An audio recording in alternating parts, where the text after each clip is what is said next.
Buenas tardes y bienvenidas a la charla de hoy del Grupo de Economía Política Alternativa, donde vamos a hablar de la política monetaria, que como sabéis está muy de moda, ¿no? Porque ahora mismo pues, las noticias en la prensa sobre las decisiones del Banco Central Europeo pues están prácticamente todos los días. Además, esto es un capítulo de un libro que lo va a editar la editorial Catarata, y quiero también recomendaros el libro sobre políticas públicas. Lo va a editar un profesor de la Universidad de León, muy amigo mío y muy buen economista, que es Luis Buendía García, que tenéis aquí. Y, bueno, dentro de una colección de economía inclusiva, que os la recomiendo, este tipo de planteamiento y perspectiva alternativa en economía, que promueve la Fundación FUEM, que es muy importante en España en temas de ecología y economía social, ¿no? Que tenéis ahí, FUEM Ecosocial. Aquí tenéis un índice, veis un poco, ¿no?, los distintos capítulos que va a contener este libro, que os recomiendo, y como veis, pues yo he tenido la suerte de que ellos han decidido que escriba el capítulo 8 sobre políticas monetarias, y esto es un poco lo de lo que voy a hablar hoy, ¿no?, este capítulo, cómo lo he organizado. En aquel tiempo, en 1821, Inglaterra había suspendido el patrón oro. La razón era la financiación de las guerras de Napoleón. Perdón, las guerras contra Napoleón. Que para financiar esa guerra, Inglaterra necesitaba el oro, no tenerlo en, digamos, la cámara del tesoro del Banco de Inglaterra, sino sacarlo al extranjero para financiar pues todos los ejércitos, como este que vemos aquí, que es el español, ¿no?, en la batalla de Bailén, y eso requiere, evidentemente, relajar las reglas monetarias, y en concreto relajar la obligación del patrón oro, ¿no? Y entonces, esa suspensión se inicia en el año 1799 y dura hasta 1821. En 1821, David Ricardo, el príncipe de los economistas, un grandísimo economista clásico, da un discurso en la Cámara de los Comunes a favor de la vuelta al patrón oro. Y en este discurso, él dice: quien quiera que tenga el poder de regular la cantidad de dinero puede siempre, always, gobernar su valor. M es la cantidad de dinero. David Ricardo establece, por lo tanto, el objeto y el método de la política monetaria. El objeto, el objetivo, la meta: gobernar el valor del dinero. Es decir, quien quiera que tenga el control de la cantidad monetaria tiene el poder del nivel general de precios monetarios, de todas las mercancías, es decir, de la inflación, de la deflación. Y como veis, ese objetivo no lo ha abandonado el Banco Central Europeo. Se sigue considerando competente en la lucha contra la inflación. Ahora bien, el método se ha abandonado hace tiempo. A nadie hoy en día se le ocurre, ni siquiera al Banco Central Europeo, decir que el instrumento que se tiene es el control sobre él. En el periodo 1979-1982 se volvió a reintroducir en economía el método de combatir la inflación mediante el control de la cantidad de dinero, pero duró 4 años. Fue un fracaso absoluto y rotundo desde el punto de vista científico y de teoría económica. Fue un éxito brutal desde el punto de vista político, porque los objetivos políticos, más allá del control de la inflación, se lograron. Si ustedes leen el libro de Mark Fisher, El realismo capitalista, del cual habló Carlos Sánchez Mato en la conferencia anterior, veréis que hay un capítulo dedicado al 15 de octubre de 1979, que es cuando el Fed, la Reserva Federal Norteamericana, sube los tipos de interés. Y según Mark Fisher, ahí se produce un cambio de modelo productivo y estructural del capitalismo. Se pasa del capitalismo fordista al posfordista, que es donde encontramos. Pero eso como objetivo no era la lucha contra la inflación. Bueno, M, la cantidad de dinero. Ya digo, es un fracaso hoy en día intentar usar ese instrumento. Pero ¿por qué Ricardo en 1821 habla de regular la cantidad de dinero quien quiera que puede? Pues porque tiene otra concepción del dinero. Entonces la pregunta que nos hacemos es, ¿qué era el dinero en 1821?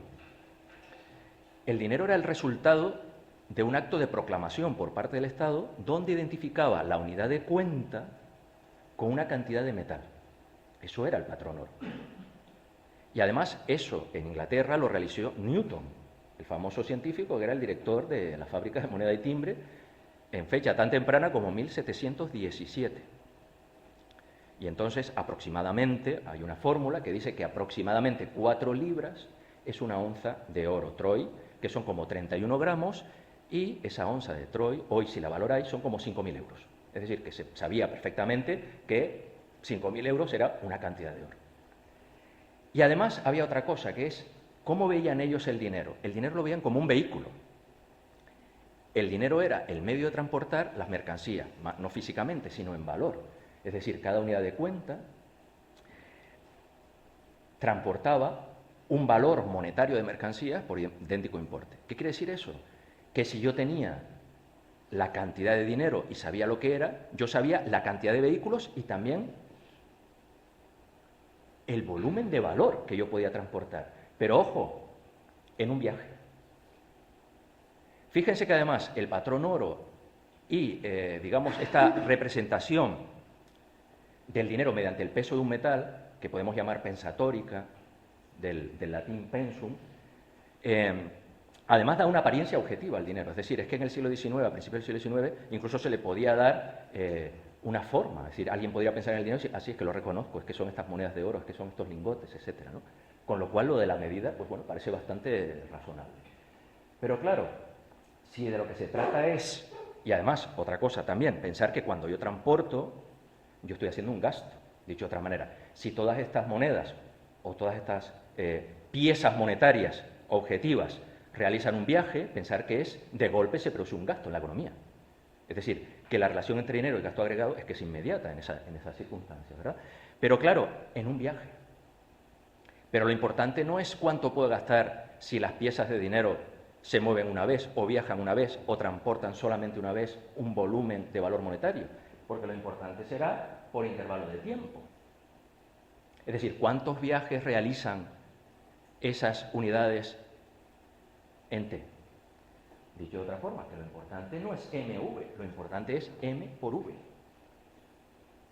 Es decir, el volumen transportado en T. Bueno, la pregunta que nos tenemos que hacer es, ¿por qué hacen tanto hincapié en M? Porque lo importante no es M, lo importante es M por V.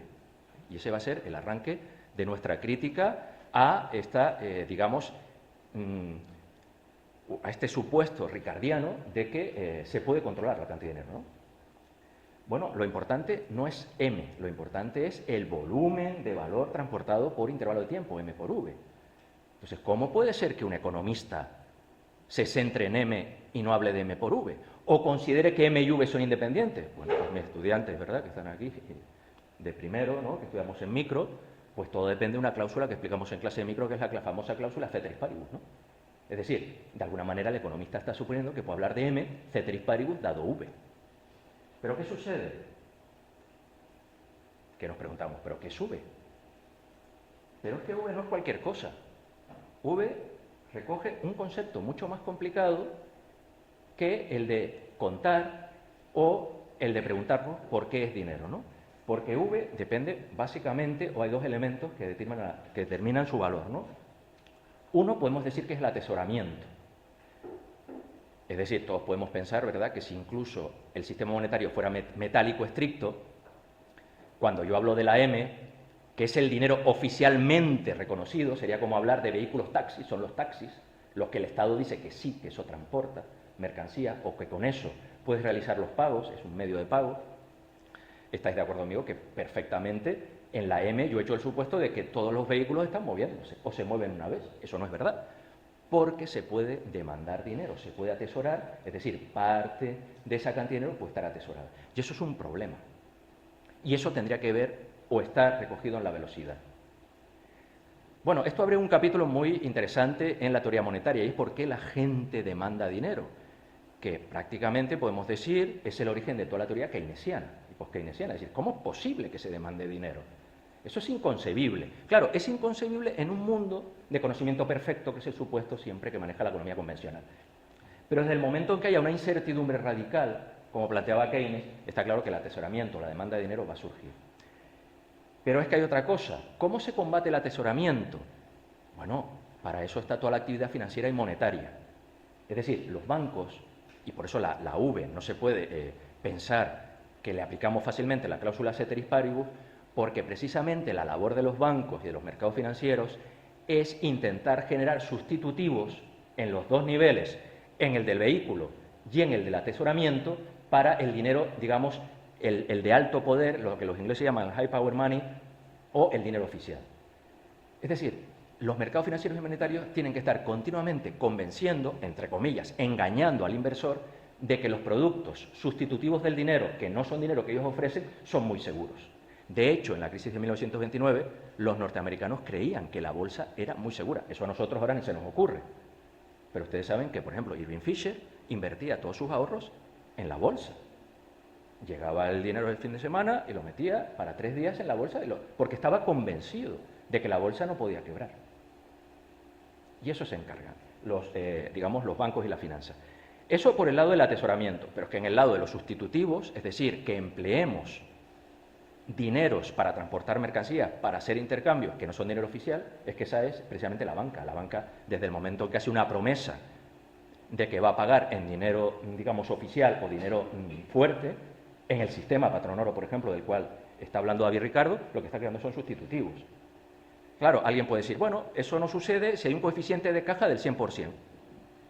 Bueno, sabéis que hay planteamientos económicos que defienden, ¿verdad?, que incluso las promesas de pago en dinero realmente en el banco tengan un respaldo del 100%, y después sabéis que el acta de 1844, el Banco de Inglaterra, incluso con dinero bancario, pues intentaba eso, es decir, un sistema crediticio, un sistema bancario, pero que funcione prácticamente como un sistema metálico.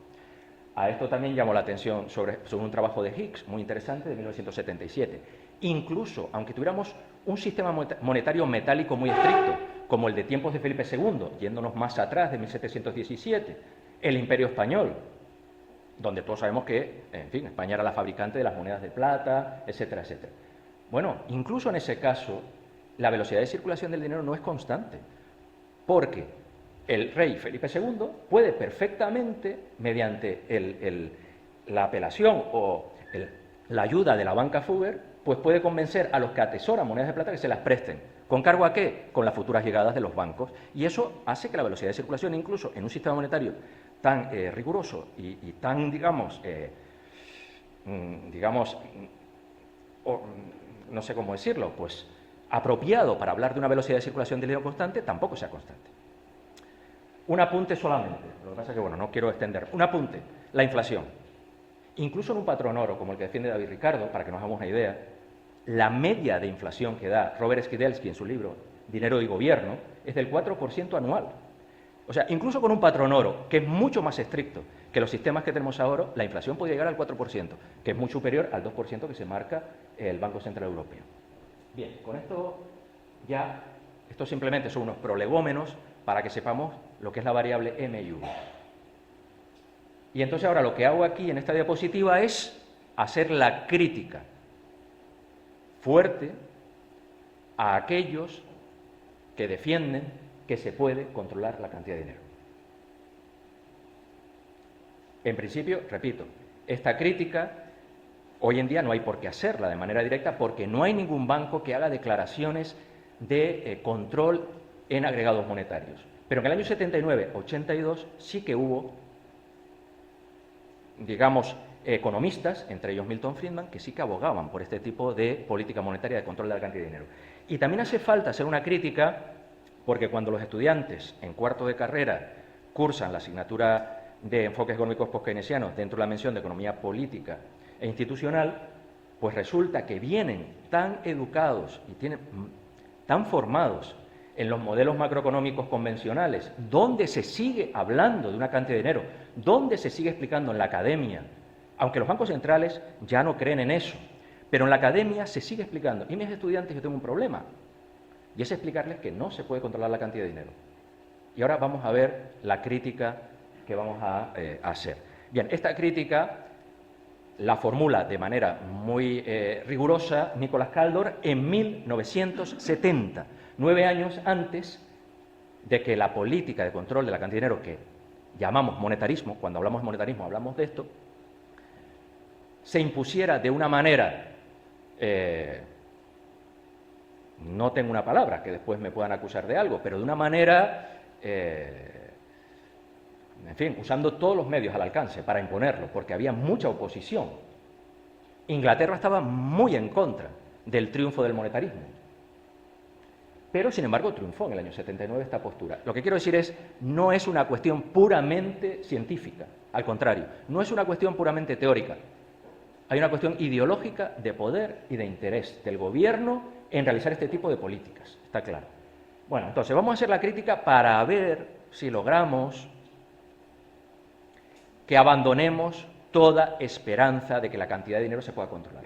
Porque aunque del año 79-82 ya se demostró que es un fracaso, la economía nos enseña que nada nos protege de que no vuelva a aparecer un movimiento monetarista. Puede surgir en cualquier momento. Entonces, ¿cuál es la crítica que hace Kaldor en el año 70? Bien, primero, desde una perspectiva post-keynesiana alternativa. El concepto clave es realisticness, ¿no? Me gusta esa palabra que usa Marc Lavoie en su libro, realisticness. Lo que quiere decir es, nuestros modelos teóricos generalmente son no abstractos, son contrarios a cualquier, digamos, realismo o consideración realista de la realidad, del mundo real, digamos, ¿no? Sería la idea. Entonces, cuando uno dice, ¿puedo controlar la cantidad de dinero? La pregunta que nos tenemos que hacer ¿es eso realista? Pero no realista como realismo capitalista, sino ¿realmente el dinero en este mundo real en el que vivimos tiene características tales que se les pueda controlar? El Banco Central Europeo tiene facultades, tiene capacidad, de verdad, tiene competencia para hacer eso. Esa es la pregunta.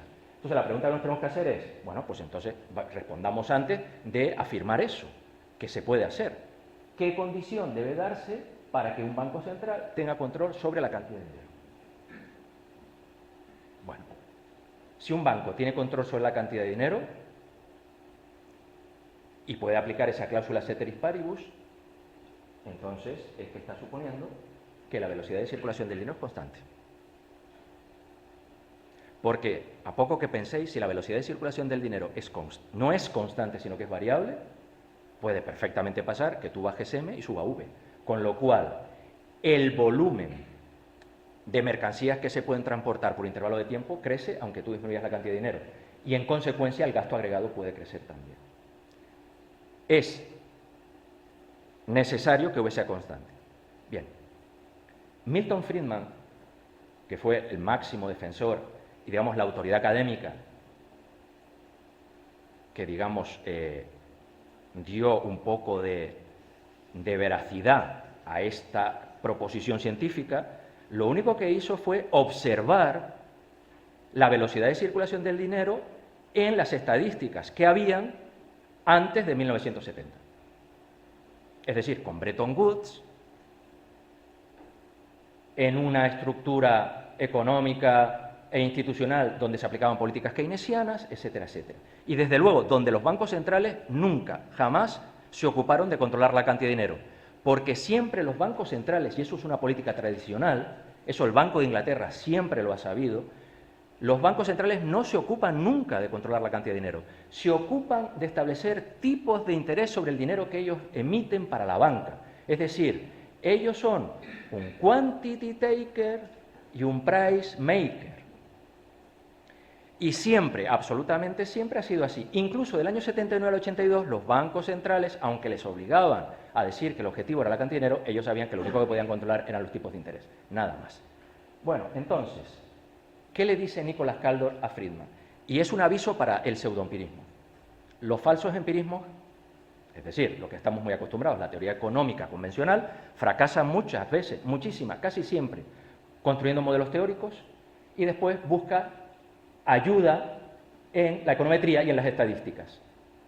Es una estrategia que usan muchísimo, pero realmente es pseudoempirismo. Porque Nicolás Caldor le dice, muy bien, usted ha hecho muchos modelos econométricos y ha visto que la V es constante. Bueno, si la V es constante, ahí pongo MS, lo que quiero decir, si la V es constante, efectivamente, usted puede hablar de una M, de una oferta monetaria, y usted efectivamente puede gobernar, digamos, puede tener poder para regular la cantidad. Es decir, que usted puede establecer MS, que es lo que quiere el monetarismo, ¿de acuerdo? Entonces ya ahí la M ya no solamente una cantidad de dinero, sino una cantidad de dinero exógena. Una oferta monetaria determinada por el Banco Central y por la autoridad monetaria exógenamente. Y tenemos una MS. Pero repito, eso solamente si la V es constante se puede hacer. Bueno, lo que plantea Caldor es lo siguiente. Bueno, y la V constante, ¿usted se ha preguntado cuáles son las condiciones para que pueda haber una V constante? Entonces lo que dice Caldor es, bueno, es que la V es constante precisamente porque la cantidad de dinero que se observa en las estadísticas, las que usa Milton Friedman, es una cantidad de dinero endógena. Dicho de otra manera, la velocidad de circulación del dinero es constante porque el dinero ha sido endógeno. Porque los bancos centrales han acomodado a la demanda de dinero que tiene la banca y la banca se ha acomodado mediante el crédito a la que le pide el sector privado. Evidentemente la banca, a aquellas personas que le piden un crédito y son insolventes no se lo da, pero a los que ve que son solventes, tienen garantías, se lo da. Y entonces digamos que nunca han puesto ningún tipo de impedimento en dar el dinero que se demanda. Dicho de otra manera, la MS que se ha observado era realmente la MD, y eso se llama dinero endógeno. Es decir, que si el dinero es endógeno, la velocidad de circulación es constante. Pero si a usted se le ocurre manipular e ir en contra de la demanda de dinero, automáticamente la velocidad de circulación deja de ser constante. Bueno, pues entonces está claro que la condición es imposible, porque no se puede dar simultáneamente que la velocidad de circulación del dinero sea constante y al mismo tiempo la cantidad de dinero es exógena. Bueno, por lo tanto, hay una incapacidad. Los bancos centrales, entre el año 79 y 82, esto lo experimentaron y se dieron cuenta. Sin embargo, se sigue explicando en las universidades esta creencia de que de alguna manera, directa o indirectamente, se puede controlar la cantidad de dinero. Bueno, entonces vamos, pues entonces lo que hay que centrar es el dinero que emite el Banco Central. El Banco Central tiene una capacidad de crear dinero, y ese dinero que crea el Banco Central se llama reservas. Y ese dinero que crea el Banco Central no es para que lo usemos nosotros, no es para que lo usen familias ni empresas, es el dinero que usan los bancos entre ellos, y nunca sale del circuito interbancario. Bueno, esto para mí forma parte de una explicación rigurosa de lo que debe ser dinero endógeno, que no es hablar de una cantidad de dinero y ya está, como se suele hacer en la economía convencional, sino que hay que explicar todos los mecanismos de creación y destrucción de dinero. Cómo el Banco Central crea y destruye las reservas. Cómo y de qué manera esto afecta a la conducta de la banca privada, etcétera, etcétera. Bueno, esto, como esto también es una introducción a la teoría monetaria moderna, precisamente el estudio muy riguroso, muy detallado de cómo se crean las reservas, cómo se introducen en el sistema y cómo la banca comercial reacciona, esto precisamente es de lo que se ocupa la teoría monetaria moderna. Y para mí debe ser un punto importante en la explicación del dinero endógeno. Bien, ¿qué se suele explicar en las clases sobre las reservas? Bueno, lo voy a preguntar aquí. ¿Para qué son importantes las reservas? Si alguien quiere decirlo, ¿qué es lo que se explica en las macros, de segundo, de tercero, etcétera? ¿Qué se suele decir? ¿Para qué sirven las reservas? ¿O por qué los bancos necesitan reservas? ¿Alguien se acuerda? Pues por el coeficiente de caja. Por el famoso coeficiente de caja.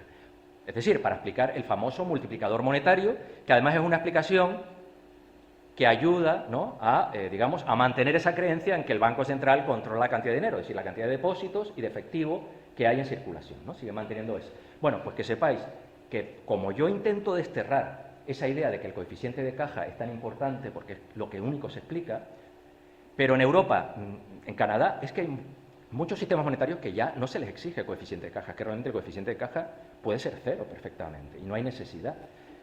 Pero claro, he mirado en el Banco Central Europeo y sigue exigiendo un coeficiente de caja, por lo tanto hay que considerarlo. Pero sí, lo que podemos decir es que es el menos importante, el coeficiente de caja no tiene mayor importancia. Lo más importante de todo es que las reservas, el dinero que crea la banca, sirve para liquidar las deudas interbancarias. ¿Y por qué surgen deudas interbancarias? Muy sencillo. Las deudas interbancarias surgen porque cada vez que un cliente de un banco transfiere depósitos a otro, aparece una deuda entre bancos. Y los bancos no pueden mantener deudas entre ellos, tienen que liquidarlas y para eso necesitan las reservas. Y eso es lo que hay que explicar en una teoría del dinero endógena, no el coeficiente de caja, sino esta cuestión. ¿Para qué sirven también en segundo lugar las reservas? Pues, por ejemplo, cuando se demanda efectivo, el banco tiene que conseguir el efectivo y pedírselo al Banco Central, y ese efectivo hay que pagarlo. Entonces, en las relaciones que tiene la banca privada con el Banco Central, cualquier operación de compra que haya entre ellos también tiene que pagarla con reservas, porque las reservas son importantes.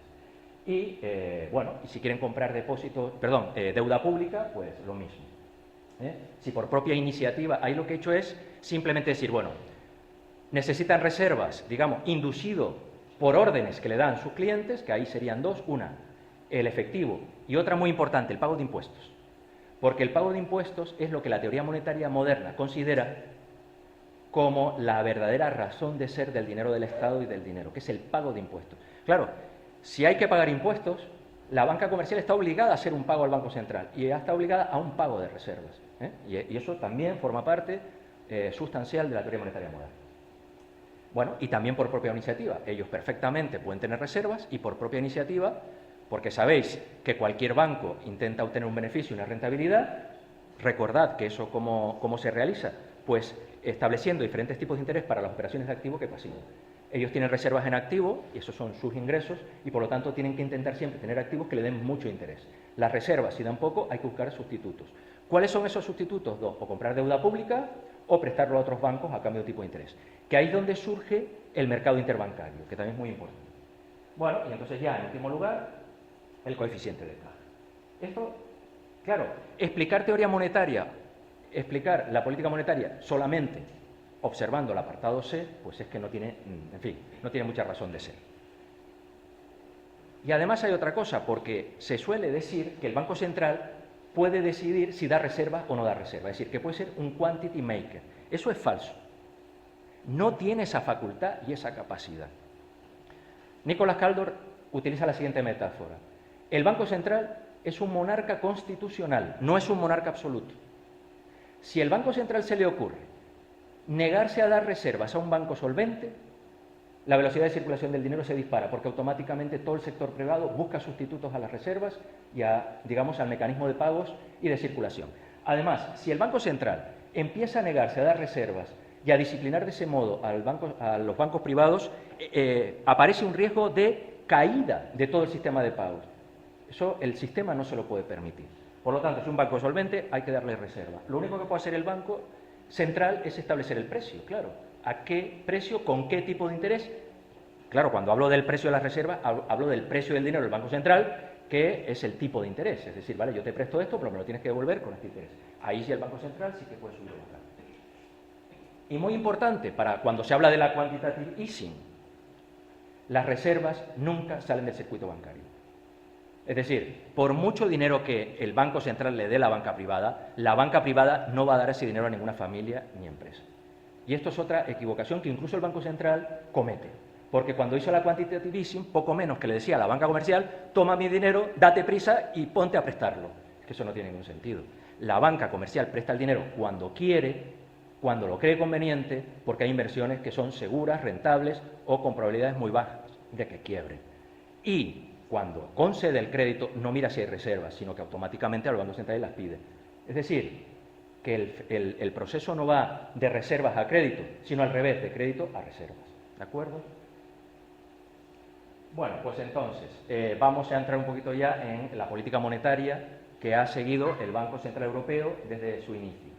Bueno, tengo que decir que el Banco Central Europeo ha debido enterarse que hoy iba a dar yo una charla, porque hoy tocaba la reunión del Banco Central Europeo. Y cuando vino Carlos Sánchez Mato la semana pasada, comí con él, me dice, no, hoy se ha reunido el Banco Central Europeo. Digo, no, porque yo llevo un calendario y son cada 7 semanas y es 6. Pues señores, señoras, se ve que Úrsula, no se llama Úrsula, Cristina Lagarde se ha enterado que aquí iba a haber una charla y ha dicho que no me iba a dar el gusto de la coincidencia. Ya ha adelantado una semana. Yo no me lo creía, pero después veréis, cuando veamos las estadísticas, que efectivamente lo ha adelantado una semana y yo no estaba tan equivocado. Bueno, pero Carlos habló de eso, y yo estoy muy contento de que Carlos haya hablado de eso. Efectivamente es el 16 de marzo. La semana pasada, después de la semana pasada, se decidió la política monetaria, que como digo, ya el Banco Central Europeo no está tan desnortado que no sepa que lo que puede controlar es el tipo de interés.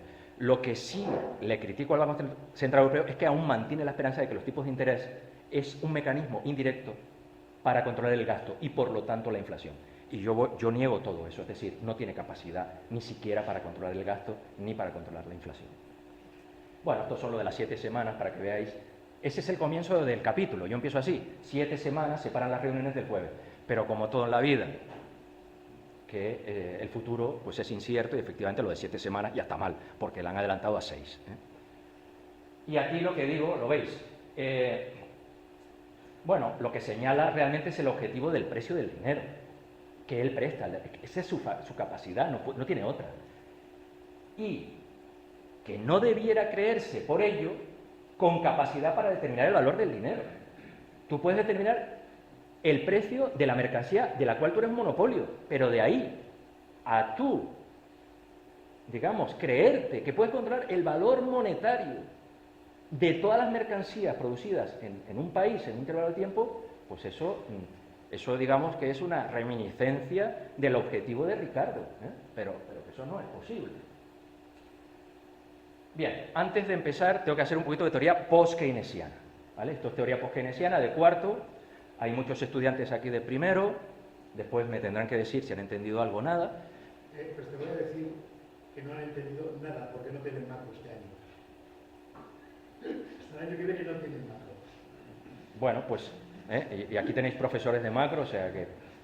Bueno, pero simplemente que veáis que esto es un mercado. Fíjense que estas 3 diapositivas es un mercado, para que veáis que los mercados no siempre son ofertas y demandas. Aquí parece que hay precio máximo y mínimo, y no es exactamente precio máximo y mínimo, para que veáis que todo lo que aprendéis en la micro de primero, como yo os digo en clase, bueno, es el comienzo, aprendéis rudimentos, gráficos, pero después, con eso que aprendéis, tenéis que ser capaces de abriros a nuevos instrumentos, a nuevas gráficas, a nuevos planteamientos. Esos son unas figuras de economía post-keynesiana que explicamos en cuarto en teoría monetaria, de cómo es el mercado interbancario. Bien, ¿qué es lo que tenemos ahí? Bueno, y aquí seguimos digamos, el modelo, las gráficas de Marlaua. Vamos a ver, ahí lo que tenéis es un mercado que no es libre, es absolutamente intervenido y construido por el Banco Central. Cosa que en micro no podemos explicar, los mercados libres, espontáneos que surgen, no, es la autoridad monetaria quien construye el mercado.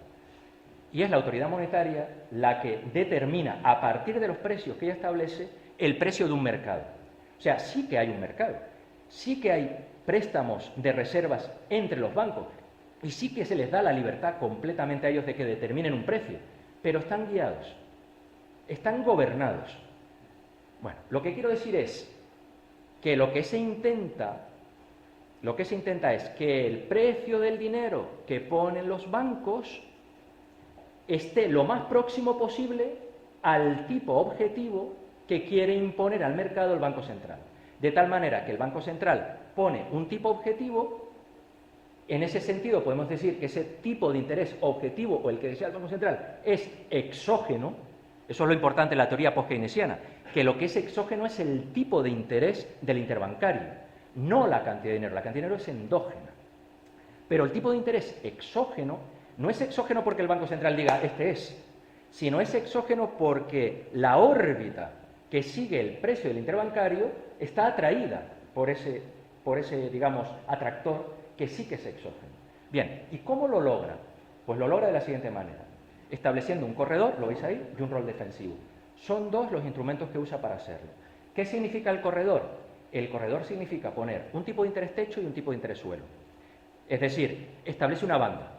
En el sentido siguiente, el Banco Central dice, mira, si tú quieres que te preste a alguien, nadie puede prestarte a un tipo de interés peor que este, porque si alguien intenta abusar de ti, tú te sales que yo te presto.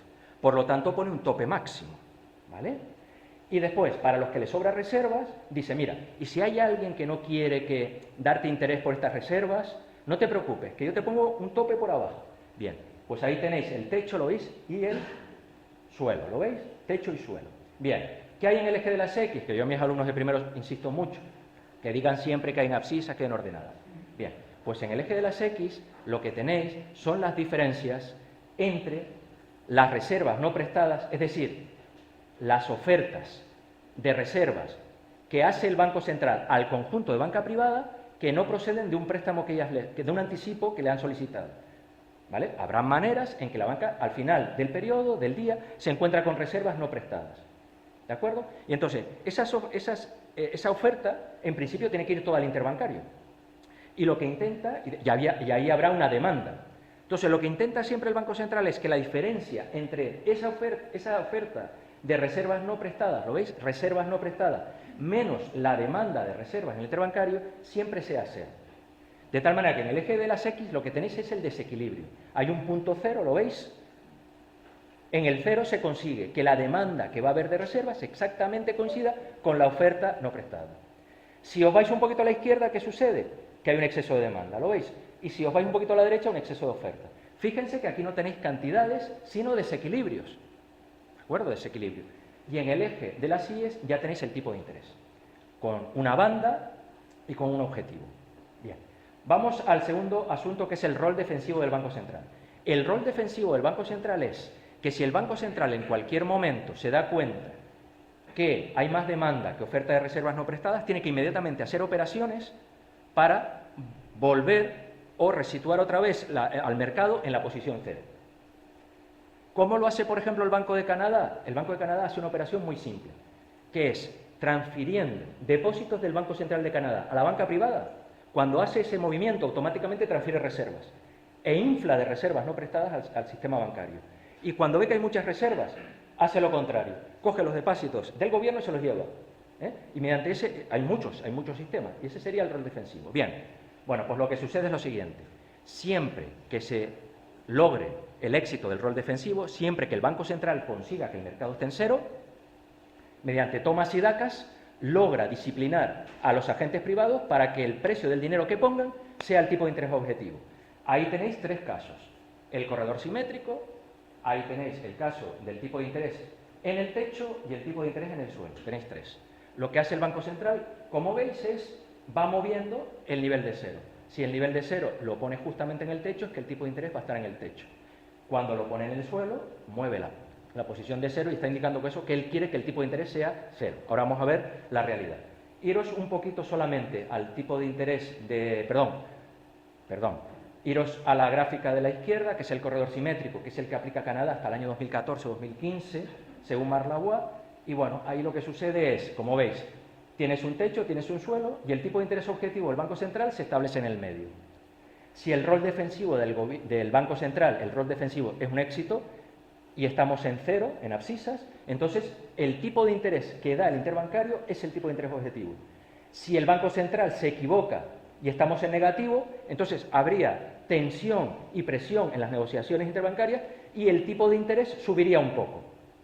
Y cuanto más desajuste haya, más sube el tipo de interés, hasta encontrarse con el techo, etcétera, etcétera. Y lo contrario para la derecha. Bueno, sé que, en fin, los alumnos de primero puede ser difícil, pero veis que parte del mecanismo que explicamos de oferta y demanda en primero, que es muy simple, de alguna manera se está usando también aquí. Bueno, y aquí ya tenemos los datos para Europa. Esta es la historia de una escalera que digo yo del Banco... En fin, estos son los tipos de interés oficiales del Banco Central Europeo. Estos son datos sacados del BCE, donde veis una peculiaridad. Esto es típico, a mí me parece muy característico de las finanzas y la banca, y es que nosotros estudiamos los modelos abstractos, los modelos teóricos, y parece que nos están esperando. O sea, parece que los economistas del Banco Central Europeo se han enterado de cómo explicamos esto en las universidades para ellos despistarnos. Sucede. ¿Por qué? Porque, hombre, lo que en cualquier país es el techo es la línea roja, que es lo que se llama el interés marginal de la facilidad de crédito. Interés marginal, facilidad de crédito. Es el tipo de interés que te va a cobrar el Banco Central como vayas a pedirle. Es la roja, ¿la veis alta? Arriba. Y después el suelo es la azul.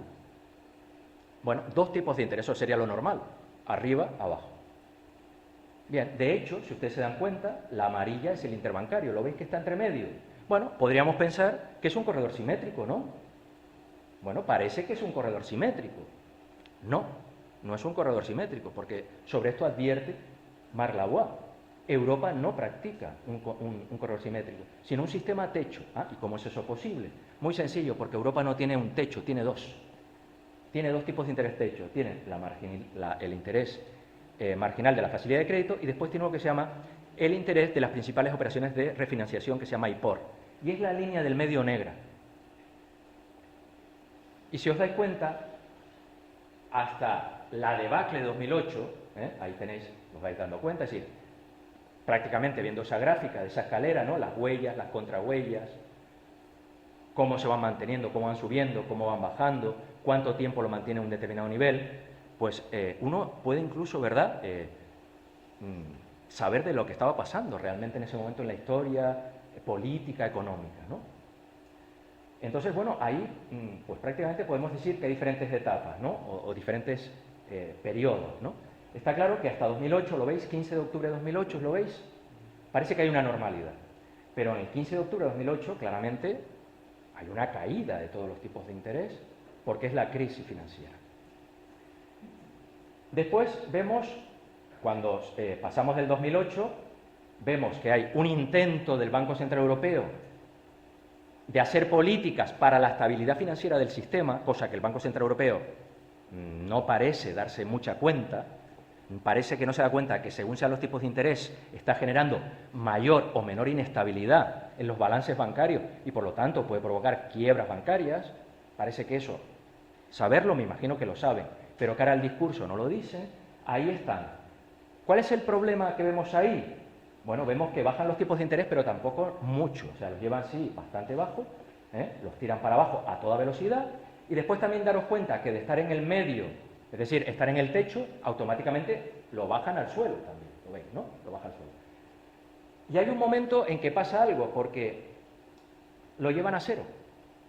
Y después veis que hay una etapa donde ya el tipo de interés suelo es negativo y el IPOR está en cero. Lo veis toda la etapa que va desde el 11 de junio de 2014 hasta el 27 de julio de 2022, es decir, hasta el año pasado, que es cuando, por esta inflación que tenemos ahora, deciden que vuelven a luchar contra la inflación subiendo los tipos.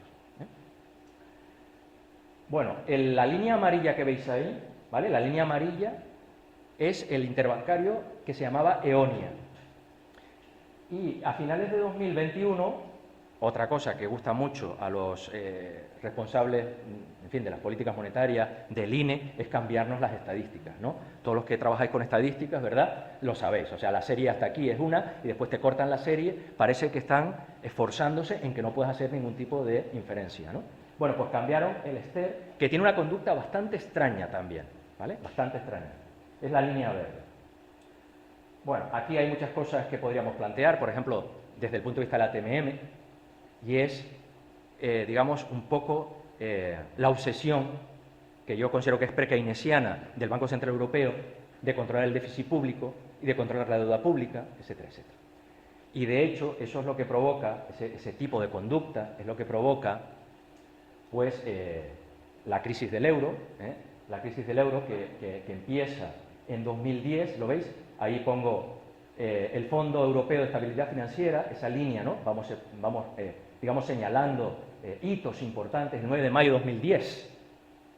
Ahí a Europa no se le ocurre otra cosa, en medio de una debacle, el 2 de mayo se produce el rescate de Grecia, que todos, en fin, es para sonrojarse que eso haya pasado en Europa, y se les ocurre lanzar el Fondo de Estabilidad Europeo, ¿no? Que eso es una especie de FMI, con lo que eso significa, ¿no? ¿A quién le puedes aplicar tú unas políticas agresivas como las del FMI? Y después, como veis, intentan de nuevo subir los tipos de interés hacia finales de 2011, cuando todos los países, no porque les dé la gana, sino porque, claro, para salvar a la banca hubo que, en fin, inflar el déficit público. Esto, bueno, habría que detenerse en esto un poco, pero voy a ir rápido para dejarlo para el final. Pues claro, España en el 2011-2012, una deuda pública de 100.000 millones, aproximadamente un 10% del PIB, alejadísimo del 3%, sube los tipos de interés. ¿Veis la pequeña escalera que se produce, verdad? Después del 9 de mayo de 2010, abril de 2011, empieza a subir un poco. Hasta que ya, claro, ya hay riesgo de un nuevo plan de quiebra de España, etcétera. Bueno, fíjense que el 8 de diciembre de 2011 algo empieza a cambiar en el Banco Central Europeo y empiezan a pensar en, digamos, hacer operaciones de prestamista de último recurso, inundar el sistema bancario de reserva, porque lanzan unas operaciones que se llaman Long Term Refinancing Operation, LTRO. Eso es el 8 de diciembre de 2011. Pero ahí están con dos almas, es decir, el alma más keynesiana, el alma más que está buscando la estabilidad del sistema y el alma, digamos, más convencional de lucha contra la inflación, lucha contra la deuda pública. Parece que hay como dos partidos dentro del Banco Central Europeo, a uno les da una cosa, a los otros también, porque el 2 de marzo de 2012 es el pacto financiero europeo, el pacto fiscal europeo, el PFE. Bueno, ese pacto fiscal europeo yo le dedico 3 líneas, aunque sea en el capítulo, porque es la introducción en la Constitución española del famoso artículo 135, que reconoce que España puede quebrar. Eso, evidentemente, desde una perspectiva de TMM, reconocer que un Estado puede quebrar, que no tiene un banco central detrás que haga los pagos, pues eso es algo realmente, en fin, que hay que pensar en ello, ¿no? Bueno, y después también tenéis ahí la quantitative easing, ¿la veis? La QE, que es cuando ya el Banco Central Europeo rompe las reglas de Maastricht, el 9 de marzo de 2015. Más o menos veis que, bueno, que sí, que tiene capacidad descriptiva, ¿no? Esta gráfica. Después vamos a darla al final para que me hagáis las preguntas que queráis. Bueno, y esto ya no aparece en el libro porque no me dio tiempo, y esto sí que, en fin, pues quedará grabado si todo sale bien, es la situación actual. Es decir, son las subidas que ha realizado el Banco Central Europeo desde valores negativos para el suelo azul, ¿lo veis? Es decir, intereses negativos. Te inflaba de reservas, pero como tus reservas estuvieran en el Banco Central, ¿me explico? El Banco Central no te daba dinero, te quitaba, o sea que date prisa a hacer algo con las reservas, porque desde luego en el balance del pasivo del Banco Central no pueden estar. Pero si os dais cuenta, y además el interbancario estaba también ahí en negativo. Sin embargo, los préstamos a una semana estaban en cero. Y el interés marginal de la facilidad de crédito ha sido positivo, pero se debe usar muy poco, debe ser muy poco. Bueno, os dais cuenta que el 21 de julio sube 50 puntos, ¿lo veis? ¿Veis la subida del escalón? La línea verde es la nueva definición del interbancario, el Short Term European Rate. Pero fíjense qué cosa más rara, ¿vale? No preguntadme ahora, lo dejamos para el debate. Fíjense que no consigue que sea exactamente el suelo, sino un poquito por debajo del suelo. ¿Esto qué quiere decir? Que el objetivo es el suelo, pero que puedes lograr próximo al suelo. Ahora, lo que también está claro, me parece, viendo la gráfica esta y la otra, es que el Banco Central Europeo controla el interbancario, vamos, perfectamente. Cualquier económetra me imagino que diría, bueno, esto está controladísimo, está donde quieren ellos. De hecho, al final, os dais cuenta que yo ya digo dónde va a estar, ¿lo veis? Esas líneas de continua, digo, va a subir y se va a quedar un poquito por debajo porque está claro. Bueno, ahí también os señalo, lo de tocaba hoy, pero lo han adelantado una semana, porque os dais cuenta que la distancia, digamos, el rellano o la huella, ¿no?, del escalón, se ve claramente que del 2 de febrero al 16 de marzo ves que es más pequeña, ¿no? Las otras son todas más largas, de 7 semanas. Y las subidas también las veis, 50, 75, 75, 50, 50, 50. Bueno, pues más 6 preguntas. Bueno, bien, vamos a dejar las preguntas para el final. Bueno, entonces, si yo digo que no se puede controlar la cantidad de dinero y además voy a decir que el tipo de interés en las conclusiones no debería ni de subir ni de bajar, digamos, siguiendo una regla de Taylor, para que me entendáis, las reglas de Taylor son aquellas que dicen que el tipo de interés sube cuando hay inflación y baja cuando hay desempleo. En todo caso, podemos decir que el tipo de interés podría tender a la estabilidad financiera. Es decir, hay muchas razones para mover el tipo de interés. Pero desde una perspectiva post-keynesiana, el tipo de interés, sobre todo, es una variable redistributiva. Distribuye el producto y la renta a favor de, digamos, aquellos que tienen rentas. De hecho, se dice que la política del Banco Central Europea está subiendo los tipos de interés para favorecer a los pensionistas alemanes. O sea, porque redistribuye renta, o sea, que tampoco estoy diciendo que sea redistribuir renta. Rodri de esto sabe mucho y lo explica muy bien. No estamos haciendo una valoración moral, como muy bien explica Rodri muchas veces. Es decir, a lo mejor los beneficios se los lleva gente que se lo merece, y a lo mejor tipos de interés altos benefician a clases, en fin, que están retiradas y les puede venir bien. Pero está claro que es una variable redistributiva. Bueno, pues si es una variable redistributiva, ¿cómo se establece? Y aquí vamos a seguir el criterio de Pasinetti. Bueno, Pasinetti es un grandísimo autor post-keynesiano, 1930-2023, que tenemos que estar especialmente agradecidos porque conseguimos que firmara, Luigi Pasinetti firmó para que la asignatura de enfoques económicos post-keynesianos no se cerrara el año que se iba a cerrar. Podéis entrar en la página web GREPA y la firma de este señor está ahí. ¿Cómo la conseguí? Bueno, ya os lo contaré. Pero se consiguió la firma de Pasinetti. Y a mí me sirvió para hablar con la vicerrectora. Le digo, ¿sabe usted? Tengo la firma de Pasinetti. Pasinetti para mí es más que Milton Friedman, para mí. Es decir, es como si yo le traigo a usted la firma de Milton Friedman. O sea, usted sabe lo que es esto. Este señor acaba de morir, además, en enero de 2023. Grandísimo economista. Bien, ¿qué dice Pasinetti? Pues lo que dice cualquier post-keynesiano. Los precios son variables redistributivas y, por lo tanto, lo que hay que establecer es un tipo de interés justo. Y el tipo de interés justo hay que estimarlo según el poder de compra sobre el trabajo. De tal manera que el tipo de interés tiene que ser exactamente la tasa de variación de los salarios nominales. Si aplicamos, esto voy a ir rápido, en el capítulo está explicado con mucho detenimiento, ¿no? Pero bueno, si yo aplico las matemáticas, la ecuación del markup, esto hay tres variables, ¿vale? No lo voy a poner aquí en la exposición. La tasa de variación del salario nominal es la tasa de variación de la productividad más la inflación menos el margen de beneficio o los cambios en redistribución de la renta a favor de beneficios, pero dividido por la situación de la redistribución de la renta previa.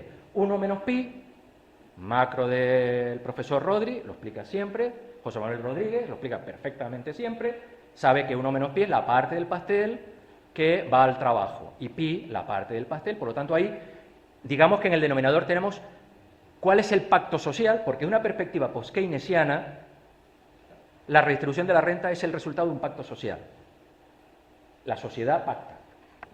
Entonces, si la sociedad no ha roto el pacto, pues el denominador debería ser una constante, etcétera, etcétera. Bueno, no sé si aquí lo he puesto o no. Una observación nada más que hago y que viene en el capítulo del libro. Si una economía no crece, si una economía es estacionaria como pasaba en la Edad Media, vamos a suponer que la tasa de variación pi es cero, todo depende de la productividad y de la inflación. Si la productividad es cero y la tasa de inflación es cero, el tipo de interés tiene que ser cero.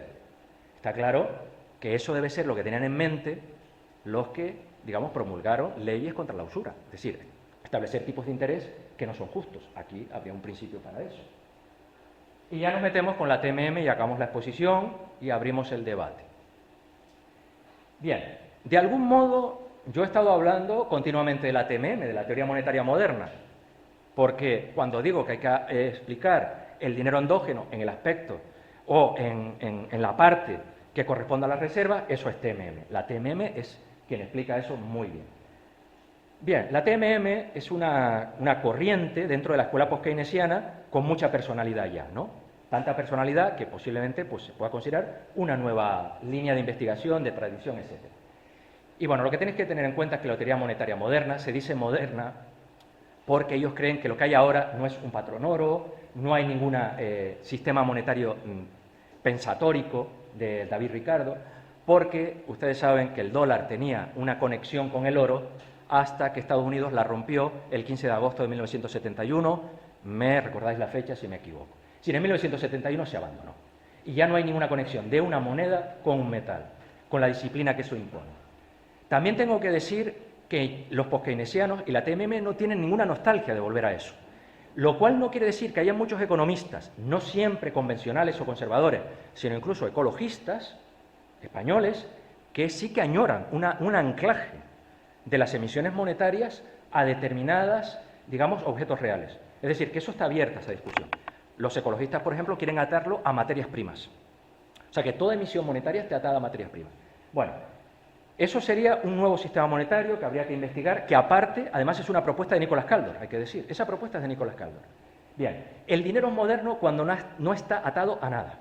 Entonces, si el dinero es moderno a partir del año 71, ¿cuál es la teoría que podemos elaborar? Y aquí aparece la teoría del dinero moderno o TMM. Y entonces ellos lo que hacen es combinar una triple visión, que es estatalista.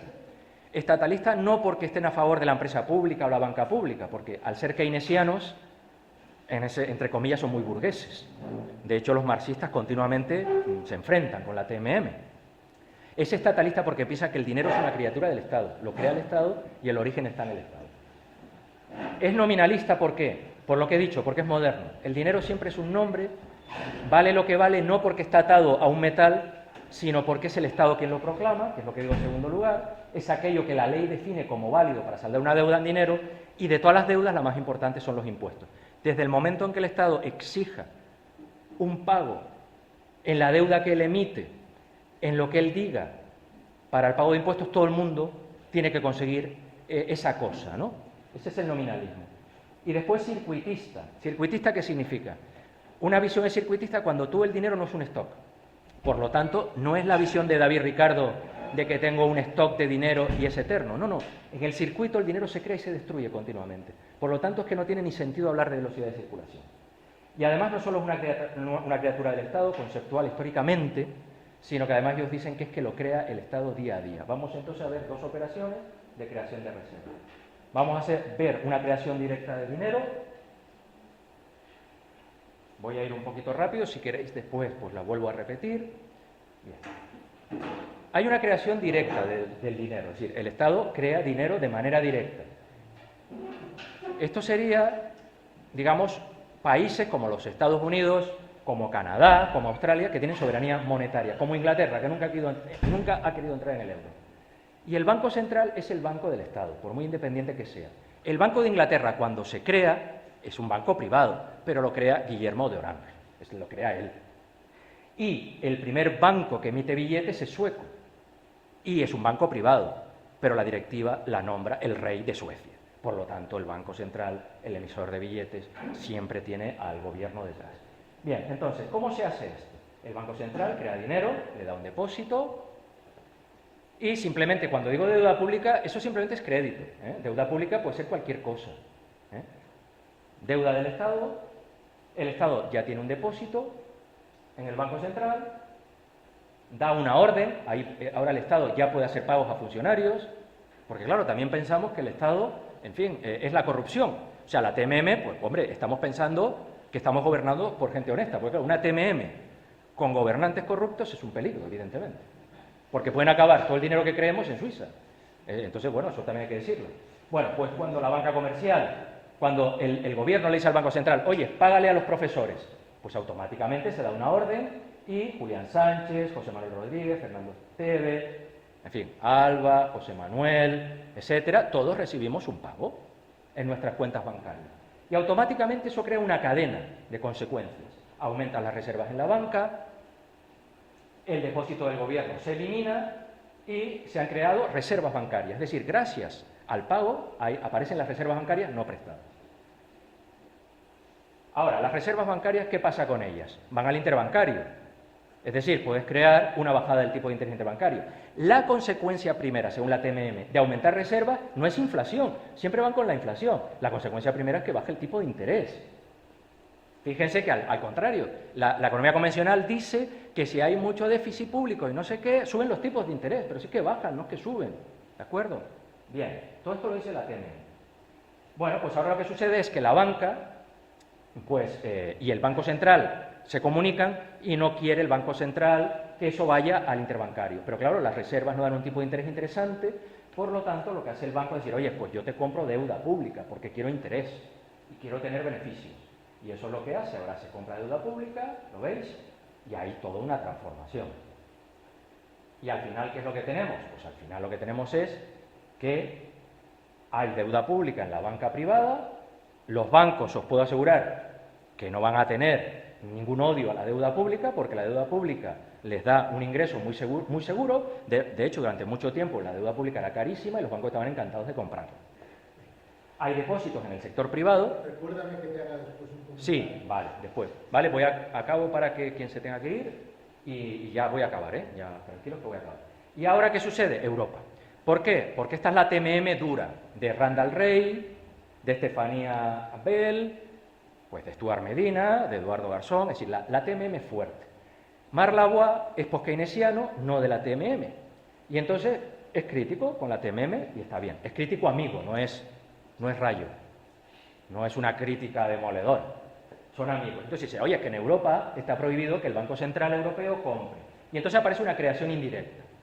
Vamos a ver qué es la creación indirecta. La creación indirecta de dinero es marear la perdiz. Es marear la perdiz. ¿Por qué? Ahora el Banco Central dice que no. que el mercado valore la deuda pública y que sea la banca privada quien se la compre. Muy bien. ¿Ustedes se creen que un banco privado, el Banco Santander, se va a negar a comprar deuda pública? Os recomiendo una serie de Netflix sobre la independencia de Irlanda.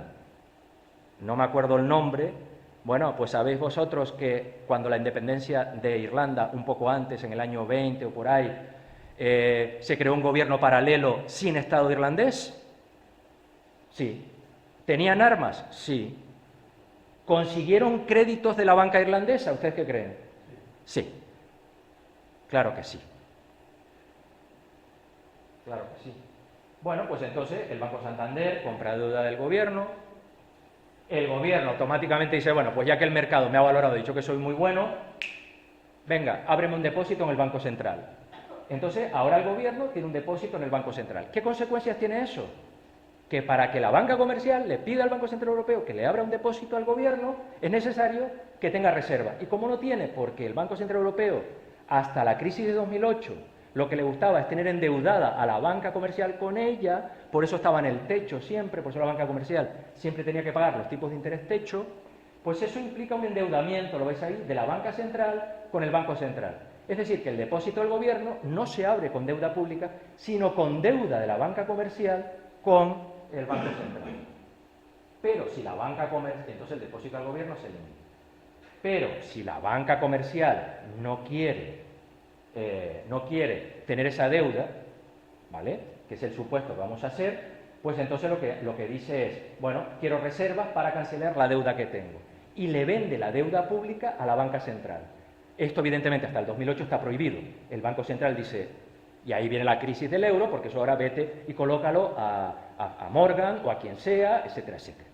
Pero si estamos después de 2008 y el Banco Central es razonable y compra la deuda pública, efectivamente crea reservas y efectivamente al final las reservas cancelan la deuda. ¿Qué es lo que vemos?